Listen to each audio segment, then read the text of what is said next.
ये कुछ चीज़ें थी जो पहले हम लोगों ने पढ़ा है। इसको फिर से डिटेल में बात नहीं करेंगे, बस देख करके आगे बढ़ते चलते हैं ताकि चीज़ें आप लोगों को याद आती रहें। और हम लोग पहुंच गए थे ये पढ़ते पढ़ते, स्विच पढ़ लिया, मॉडेम पढ़ लिया, राउटर पढ़ लिया। क्या router and switch, router and modem same है, ये भी पढ़ लिया, पिक्चर्स के थ्रू समझ भी लिया। हाँ जी। तो हम लोग बात कर रहे थे वायरलेस नेटवर्क टेक्नोलॉजी की, जिसमें कुछ नेटवर्क, वायरलेस नेटवर्क हम लोगों ने देखा, जैसे Bluetooth, infrared waves, radio wave, satellite communication, 3G यानी third generation, fourth generation, fifth generation, wifi and world wide, wimax जिसको हम लोग कहते हैं world wide interoperability for microwave access. ये कुछ वायरलेस, फेमस वायरलेस टेक्नोलॉजीज हैं। पहला वायरलेस टेक्नोलॉजी था हमारा एलोहा नेट। ये वर्किंग अभी नहीं है, जो वर्किंग है वो लिस्ट मैंने अभी आपको दिखा दिया है, ठीक है। इसके प्रिंसिपल पे बहुत सारे वायरलेस नेटवर्क हम लोग यूज़ करते हैं। ये हमारा किस ईयर में डेवलप हुआ था, ये जिससे मैं पूछूंगा उसको बताना है, ठीक है। और ये बताएंगे Nitin Kumar eighty. Nitin, Nitin. Yes, sir, sir, 1971. 1971, very good, very good Nitin. चलिए आगे बात करते हैं इसमें। ब्लूटूथ के बारे में हम लोगों ने कुछ समझा था, और ब्लूटूथ के बारे में हम लोगों ने ये समझा कि ये शॉर्ट रेंज में डेटा ट्रांसफ़र करने के लिए इसका यूज़ होता है। इसका रेंज आपका 10 मीटर और लेस होता है, ठीक है। बहुत से ब्लूटूथ टेक्नोलॉजी पे आप लोग चीज़ों का इस्तेमाल कर रहे हैं, जिसमें से कुछ स्टूडेंट्स अभी ही क्लास कर रहे हैं ना, तो वो अपने पास एक हेडफोन रखे होंगे, जो कि हेडफोन उनका किस प्रिंसिपल पे वर्क कर रहा होगा, तो ब्लूटूथ वायरलेस नेटवर्क टेक्नोलॉजी पे वर्क कर रहा होगा। ये एक ऐसा वायरलेस नेटवर्क टेक्नोलॉजी है जिसका यूज़ 10 मीटर या उससे कम में डेटा ट्रांसफ़र करने के लिए किया जाता है। बहुत सारे डिवाइसेस आजकल इससे चल रहे हैं, जैसे आपका वायरलेस माउस है, हेडसेट है, टीवी रिमोट भी। आजकल जितने स्मार्ट टीवी जो आ रहे हैं, वो टीवी रिमोट जो काम कर रहे हैं ना, तो वो आपको ब्लूटूथ टेक्नोलॉजी पे ही देखने को मिल रहे हैं। इसका बेनिफिट क्या होता है कि अगर आप दूसरे रूम में भी हैं, दूसरे कमरे में भी हैं, तो आप वहाँ से रिमोट को आसानी से यूज़ कर सकते हैं। पहले के जो रिमोट आते थे वो इंफ्रारेड पे काम करते थे। इंफ्रारेड में क्या होता है ना कि जिस डिवाइस को कम्युनिकेट कराना उसमें एक लाइट होता था, और जिससे कम्युनिकेट कराना है वहाँ एक लाइट होता था। दोनों रे आपस में, रे के थ्रू डेटा ट्रांसफ़र होता था। अगर बीच में कुछ भी आ जाए, अगर आपने बीच में हैंड लगा दिया, तो वो डेटा फिर ट्रांसफ़र नहीं हो पाता था, रुक जाता था वहीं। इसका एक क्या पॉइंट है कि ये दीवार को आर पार नहीं कर सकता है। पेनिट्रेट मतलब होता है कि दीवार को आर पार नहीं कर पाएगा। ये किस किस चीज़ों से इफेक्ट हो जाता है, तो अफेक्ट हो जाता है आपका डिस्टेंस से, नॉइज से और हीट से। ये कुछ चीज़ें हैं जिससे हमारे इंफ्रारेड वेव्स में रुकावट आती हैं, और वो चीज़ें हैं डिस्टेंस, नॉइस एंड हीट। चलिए अगला, इसके बाद हम लोग देखे थे रेडियो वेव्स। रेडियो वेव्स हमारा वो सिग्नल है, वो इलेक्ट्रॉनिक मैग्नेटिक सिग्नल इससे ट्रांसफ़र होता है, जिससे हम लोग के टीवी चलते हैं, एंटीना वाले टीवी चलते हैं, रेडियो चलते हैं, सेलफोन्स चलते हैं। तो कौन से वायरलेस नेटवर्क टेक्नोलॉजी पे, तो रेडियो वेव्स नेटवर्क टेक्नोलॉजी पे, ठीक है। इसके बाद सैटेलाइट कम्युनिकेशन। सैटेलाइट कम्युनिकेशन में क्या होता है, तो ये ज़्यादातर बहुत ज़्यादा वाइडली दुनिया में डेटा ट्रांसफ़र करने के लिए, सिग्नल भेजने के लिए, सिग्नल पाने के लिए, पृथ्वी के एक कोने से दूसरे कोने पे सैटेलाइट कम्युनिकेशन का यूज़ होता है। When a signal is sent to a satellite, it either reflects it back to the earth और transmit it to the another satellite. अगर हम कोई डेटा सैटेलाइट को भेज रहे हैं तो ये वापस से या तो आपको जहां भेजना है उसके लिए ट्रांसफ़र कर देगा। अगर वो आपके रेंज में नहीं होता है, इन केस आपके रेंज में नहीं है, तो फिर ये क्या करेगा, अगले सैटेलाइट को ट्रांसफ़र कर देगा और अगला सैटेलाइट खोजेगा कि जिस डिवाइस के लिए आया वो मेरे रेंज में है या नहीं। अगर है तो अच्छी बात है, नहीं है तो फिर अगले सैटेलाइट को ट्रांसफ़र कर देगा। इस तरह से ये डेटा हमारा जिस डिवाइस के लिए हमें भेजना है उस जगह पे पहुंच जाता है। चलिए, कुछ लोगों ने हैंड रेज किया है, एक एक करके मैं नाम बोलता हूँ, उनका जो क्वेरी होगा वो अपना पूछ लोगे मेरे से, ठीक है। जिन लोगों का गलती से हैंड रेज हो गया वो हैंड डाउन कर लीजिए। चलिए, 3 नाम है यहाँ पे। आदित्य नारायण, बोलो। सर ये एक बार फिर से समझा दीजिएगा। कौन सा? सर ये जो NCC gateway mobile user satellite वाला है। अच्छा, ये ठीक है। एक चीज़ और बता दे रहे हैं तुम लोगों को कि ये सेशन ना रिकॉर्ड हो रहे हैं, और रिकॉर्डेड सेशन का ना मैं लिंक आपको ग्रुप में भेजूंगा। जो लोग चीज़ों को मेमोराइज करना चाहते हैं या जिन लोगों को नहीं समझ में आएगा दोबारा से देखना चाहते हैं, वो लोग वहाँ से उस चीज़ को देख सकते हैं, ठीक है। चलिए, प्रशांत भी हैंड रेज किए। प्रशांत, बताइए। ले, तुम लोग देखते नहीं हो कि हैंड रेज है। चलिए आगे बढ़ते हैं। सैटेलाइट कम्युनिकेशन कैसे काम करता है।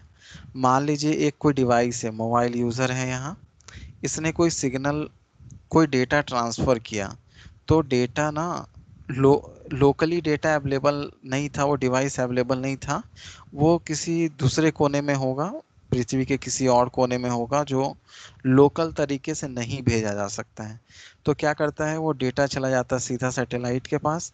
सैटेलाइट खोजता है कि मेरे रेंज में है या नहीं है। अगर उसके रेंज में नहीं है तो अगले सैटेलाइट को ट्रांसफ़र कर देता है।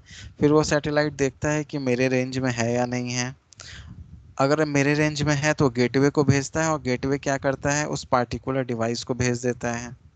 अगर उसको नहीं मिलता है तो फिर वो अगले सैटेलाइट को ट्रांसफ़र कर देता है। अगला सैटेलाइट भी वैसा ही काम करता है।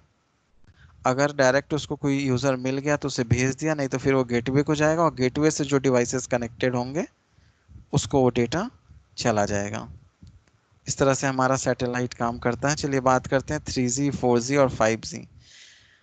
ये जो एक नाम है 3G, 4G और 5G, ये नाम किसी से छुपा नहीं है। जी फॉर होता है आपका generation, third generation, fourth generation, fifth generation. इन सारे जनरेशन में सबसे बड़ा, अगर सबसे बड़ा अंतर है तो वो है आपका स्पीड का।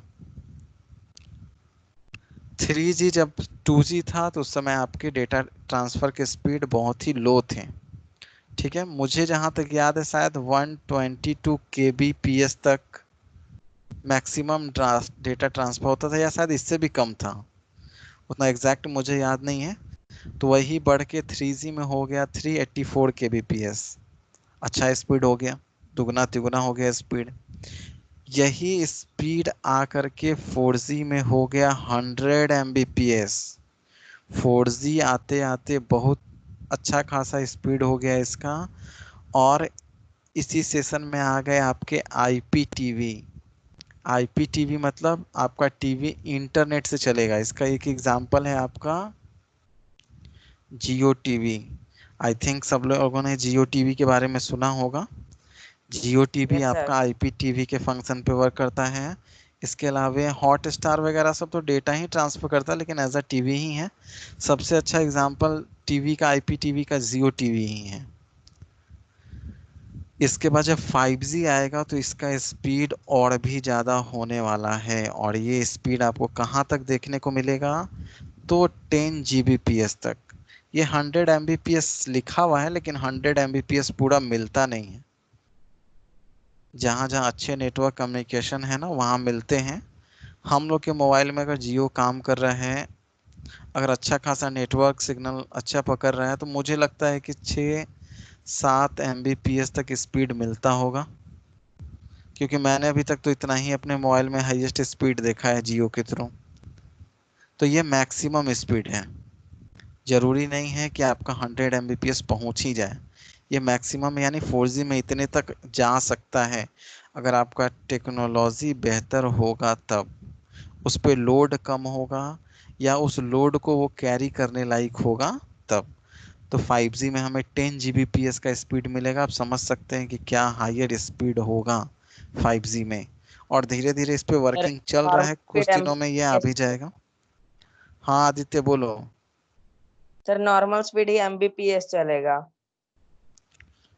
किस में? सर 5G आ जाएगा तब। हाँ वो तो देखते हैं क्या होता है, कैसा उसका परफॉर्मेंस होता है, क्या उस पर भीड़ रहता है उसके बाद। और जिसको भी पूछना होगा ना वो हैंड रेज करके पूछना, इससे क्या होता है ना, बीच में डिस्टरबेंस नहीं होता है, फ्लो नहीं टूटता है। ठीक है। चलिए वाईफाई की बात करते हैं। वाईफाई के बारे में भी आप सभी ने सुन रखा होगा। कुछ लोगों के घर पे ये वाईफाई की सुविधा लगी भी होगी। कुछ लोगों के मोबाइल फ़ोन में वो हॉटस्पॉट कनेक्ट करके दूसरे डिवाइसेस के वाईफाई के थ्रू डेटा ट्रांसफ़र कराते भी होंगे। सबसे पहले वाईफाई के फुल फॉर्म की बात करें तो वाईफाई का फुल फॉर्म होता है वायरलेस फिडेलिटी। ठीक है। वाईफाई हमारा लोकल एरिया में डेटा ट्रांसफ़र करने के लिए बहुत यूज़ होता है। वाईफाई कनेक्ट कराने के लिए हमें एक डिवाइस की ज़रूरत होती है जिसका नाम राउटर होता है। ठीक है। इसके थ्रू हम लोग लैपटॉप, स्मार्टफोन, प्रिंटर वगैरह यानी छोटे एरिया में जो है उसको हम लोग क्या कर सकते हैं, कनेक्ट करा सकते हैं, डेटा शेयर करने का काम कर सकते हैं। ठीक है। वाईफाई को हम लोग को पासवर्ड प्रोटेक्टेड रखना बहुत ज़रूरी है, ये इम्पोर्टेंट है। अगर आपका वाईफाई बिना पासवर्ड का है तो आज आप इसको हटा दीजिए। आपका वाईफाई बिना पासवर्ड का नहीं होना चाहिए। क्यों नहीं होना चाहिए? तो क्योंकि अगर आप किसी आपके डिवाइस से अगर कोई डिवाइस कनेक्टेड है वाईफाई डिवाइस से, तो वो होल एंड सोल आपके ऊपर उसकी पूरी रिस्पॉन्सिबिलिटी है। अगर वो किसी के साथ मिसबिहेव करता है, किसी के साथ गाली गलौज करता है, किसी को धमकी देता है, तो वहाँ पे डिटेक्ट कौन होगा? तो आपका वाईफाई डिटेक्ट होगा। पहला प्रॉब्लम। दूसरा प्रॉब्लम, आपके वाईफाई से कनेक्ट होकर के वो आपके बहुत सारे डेटा का चोरी कर सकता है। आपके पर्सनल फोटोज हो सकते हैं, पर्सनल कन्वर्सेशन हो सकता है। इसीलिए हम लोग को वाईफाई के पासवर्ड प्रोटेक्टेड रखना चाहिए। ठीक है। पासवर्ड को स्ट्रॉन्ग बनाने के लिए हम लोग क्या कर सकते हैं वो मैं बताने जा रहा हूँ। सूर्यकांत बोलो, क्या क्या हुआ, हैंड रेस किए हो? सर वाईफाई से कोई हम लोग का डेटा कैसे चुरा सकता है पर्सनल? क्यों नहीं चुरा सकता है? वाईफाई वो आपके वाईफाई डिवाइस को एक्सेस कर लिया और आपका डिवाइस इससे कनेक्टेड है, तो आराम से आपके डिवाइस में कोई भी स्पाईवेयर भेज देगा और आराम से आपके कंप्यूटर पे नज़र रख सकता है वो। कोई बड़ी बात नहीं है। आप जो मार्केट में फ्री का जो कहीं कहीं पे वाईफाई देते यूज़ करते हैं तो वो बहुत रिस्की है। रिस्की कैसे है? तो वो जब आप फ्री के वाईफाई से कनेक्ट होते हैं तो जो भी प्रोग्रामर हैं, हैकर हैं, वो आपके मोबाइल फ़ोन में स्पाईवेयर, एंटीवायरस कुछ भी भेज करके आपके मोबाइल के डेटा को चोरी कर सकते हैं। और बहुत बार ये सब केस सुनने को मिला है, पेपर में, टेलीविज़न पे, या गूगल पे सर्च भी करोगे तो तुमको ये कंटेंट देखने को मिल जाएगा कि कैसे फ्री वाईफाई या ओपन वाईफाई आपके डिवाइसेस को नुकसान और आपके पर्सनल डेटा को नुकसान पहुंचा सकता है। ठीक है। चलिए आगे बढ़ते हैं। अगला हमारा टेक्नोलॉजी है वाईफाई का बड़ा भाई। उससे पहले वाईफाई की वर्किंग को यहाँ से समझ लो। ये देखिए, यहाँ से टेलीफोन लाइन के थ्रू कनेक्शन आ रहा है, मॉडेम में गया, मॉडेम से ये कनेक्शन आ गया आपको वायरलेस राउटर के पास। ये आपका वायरलेस राउटर है, यहाँ दो गो एंटीना लगा हुआ है। आजकल ना इसका रेंज बढ़ाने के लिए 4 एंटीना तक के भी राउटर आ रहे हैं। पहले तो एक था, उसके बाद 2 हुआ, उसके बाद 4 हुआ, कहीं कहीं 8 भी देखने को मिल सकता है। कोई बड़ी बात नहीं है। जैसे जैसे हमारा टेक्नोलॉजी डेवलप हो रहा है वैसे वैसे चीज़ें अलग देखने को मिल सकती हैं। इसको कंप्लीट करने के बाद जिनका क्वेरी है उनसे बात करेंगे। अब ये हमारा वाईफाई राउटर है, इससे ईथरनेट केबल के थ्रू हमारा प्रिंटर कनेक्टेड है। एक ऐसा भी प्रिंटर है जो कि वायरलेस है, वायरलेस हमारा फ़ोन कनेक्टेड है। ईथरनेट केबल वाला कंप्यूटर कनेक्टेड है, वैसे भी कंप्यूटर कनेक्टेड है जो वायरलेस हैं, और हमारा वायरलेस लैपटॉप कनेक्ट है। सभी आपस में क्या कर सकते हैं, डेटा आराम से शेयर कर सकते हैं। मान लीजिए मैं कंप्यूटर नंबर 2 पे बैठा हूँ, अब मुझे इस प्रिंटर का यूज़ करना है, मैं आराम से यूज़ कर सकता हूँ। क्यों? क्योंकि ये पूरा का पूरा एक नेटवर्क में है, ये पूरा का पूरा एक नेटवर्क में, इसलिए मैं इसे आराम से यूज़ कर सकता हूँ। हाँ बोलो प्रज्ञा जी। प्रज्ञा जी ने Sir, हैंड रेस what किया is है, बोलिए। Ethernet? क्या? Sir, Ethernet. अरे इथरनेट नहीं मालूम है? अरे इथरनेट वो है जो हमारा पहला केबल था ना, कौन सा? ट्विस्टेड पेयर केबल, जो कि जाके हमारा किससे अटैच होता है, एनआईसी से। यही ट्विस्टेड पेयर केबल को तो इथरनेट केबल कहते हैं। ठीक है, सूर्यकांत बोलो। सूर्यकांत हैंड रेस छोड़ दिया था, चलो कोई बात नहीं। क्लियर है ये कॉन्सेप्ट, वाईफाई कैसे वर्किंग करता है। चलिए आगे बढ़ते हैं। अब बात करते हैं वाई मैक्स एंड वाईफाई में क्या अंतर है। अंतर क्या हो सकता है? बड़ा भाई है तो यानी इसका रेंज ज़्यादा होगा। चलिए समझते हैं। WiFi connection can transmit up to 54 Mbps under optimal conditions. अगर आपका कंडीशंस अच्छा है, आपका स्पीड अच्छा है, आपके डिवाइसेस नज़दीक हैं, तो ये 54 Mbps तक डेटा ट्रांसफ़र कर सकता है, यानी 1 सेकेंड में 54 MB। ठीक है। लेकिन वही वाई मैक्स एक बार में कितना डेटा ट्रांसफ़र कर सकता है, तो 70 Mbps। ये छोटे रेंज में 54 Mbps और ये लंबे रेंज में 70 Mbps। पहला डिफरेंस। दूसरा डिफरेंस, वाईफाई का रेंज आपका 100 फीट तक हो सकता है, यानी कि 30 मीटर। वही वाई मैक्स का स्पीड आपका रेंज जो होता है वो 30 माइल्स, यानी कि 50 किलोमीटर तक होता है। यानी कि 50 किलोमीटर तक डेटा ट्रांसफ़र कराने के लिए हम लोग वाई मैक्स का यूज़ कर सकते हैं। ये भी टेक्नोलॉजी अभी चल रहा है। आपके स्कूल में जो इंटरनेट आता है, जिस सर्विस प्रोवाइडर के थ्रू इंटरनेट कनेक्शन लिया हुआ है, वो सर्विस प्रोवाइडर ना वाई मैक्स के थ्रू स्कूल को इंटरनेट प्रोवाइड करता है। ठीक है। मेरे घर में जो इंटरनेट कनेक्शन लगा हुआ है वो है आपका फाइबर ऑप्टिकल। ठीक है। तो बहुत सारे टेक्नोलॉजी हैं जो जगह जगह पे यूज़ हो रहे हैं।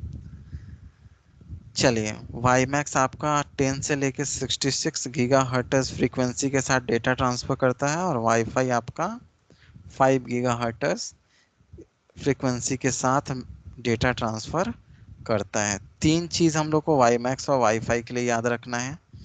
दोनों सेम है, दोनों में एंटीना लगा होता है, दोनों डेटा ट्रांसफ़र करने का ही काम करते हैं, वायरलेस। वाईफाई का स्पीड 54, वाई मैक्स का 70 Mbps। वाईफाई का रेंज 30 मीटर, वाई मैक्स का रेंज 50 किलोमीटर। वाईफाई का डेटा ट्रांसफ़र करने का इस फ्रीक्वेंसी 5 गीगाहर्ट्ज़, वाई मैक्स के डेटा ट्रांसफ़र करने का फ्रीक्वेंसी 10 से लेकर के 66 गीगाहर्ट्ज़ तक। ठीक है। चलिए, कुछ लोगों का क्वेरी आ रहा है, उन लोगों से बात कर लेते हैं। साहिल कुमार का क्वेरी है, पूछो साहिल। सर गीगाहर्ट्ज क्या होता है?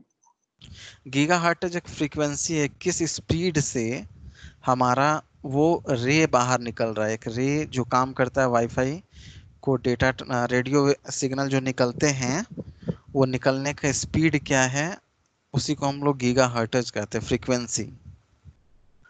चलिए आगे बढ़ते हैं। अब हम लोग बात करते हैं कि हमारे नेटवर्क कितने टाइप्स के होते हैं।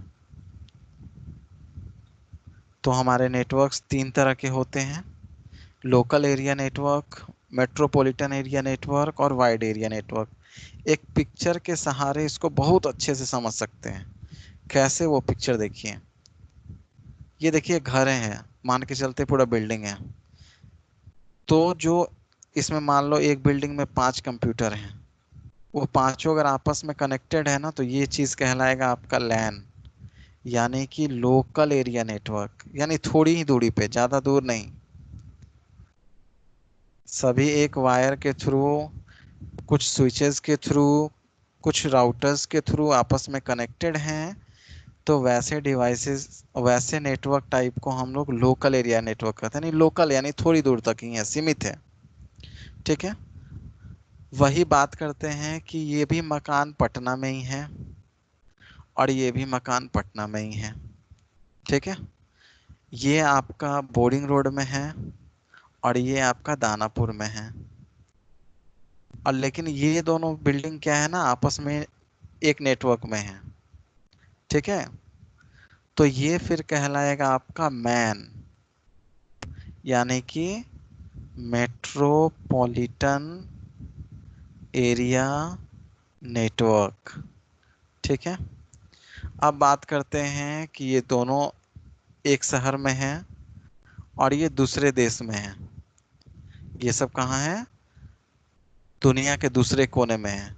तो ये फिर कहलाएगा वैन, यानी कि वाइड एरिया नेटवर्क। डिस्टेंस के हिसाब से ना नेटवर्क के 3 टाइप्स, ऐसे नेटवर्क के बहुत सारे टाइप्स होते हैं। मैंने 7-8 टाइप देखा हुआ है, लेकिन आपके बुक के अकॉर्डिंग 3 टाइप आपको पढ़ने हैं। लोकल एरिया, जो कि एक ही बिल्डिंग में यानी छोटी दूरी पर सीमित हो, एक ऑफिस हो सकता है, कोई एक कंपनी हो सकता है, जो जिसका रेंज कम है और उसी के बीच में डेटा ट्रांसफर करने का काम करते हैं। एक आपका इस शहर में है, एक दूसरे शहर में है, तो मेट्रोपॉलिटन एरिया नेटवर्क। और दूसरा एक इस देश में है, दूसरा दूसरे देश में है, तो वैसे नेटवर्क को हम लोग कहते हैं वाइड एरिया नेटवर्क। अगर हम और आप MS टीम के थ्रू क्लास कर रहे हैं, तो ये हो गया आपका मेट्रोपॉलिटन एरिया नेटवर्क का यूज़ करते हुए हम लोग क्लास कर रहे हैं। वही तुम लोग में से कुछ लोग जाके अमेरिका में बस जाओगे और मेरे क्लास को कंडक्ट करोगे, क्लास अटेंड करोगे, तो फिर वो किस नेटवर्क टाइप के थ्रू काम करेगा? वैन एरिया नेटवर्क थ्रू के टाइप काम करेगा। कोई एक स्टूडेंट जो मेरे ही मकान में रहता है और वो मेरे से अभी कनेक्ट होकर के क्लास कर रहा है, तो वो किस टाइप के नेटवर्क पे क्लास कर रहे हैं?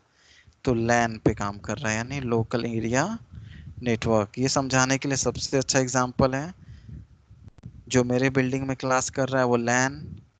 अभी हम लोग, मैं अपने घर में हूँ, तुम अपने घर में हो, मैं बोरिंग रोड में हूँ, तुम कहीं कहीं कहीं कहीं होगे, वो हो गया मैन। और अगर कोई स्टूडेंट अच्छा से पढ़ लिख के चल गया अमेरिका और वहाँ से मेरा क्लास कर रहे हैं, तो वो हो गया वैन। क्लियर है?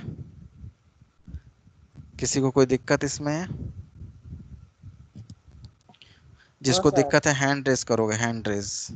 जिसको दिक्कत है हैंड रेस करोगे, और जिसको दिक्कत नहीं है ना, वो एक चीज सुन लो।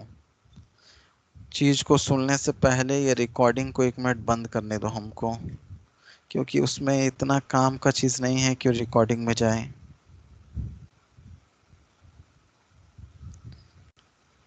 चलिए।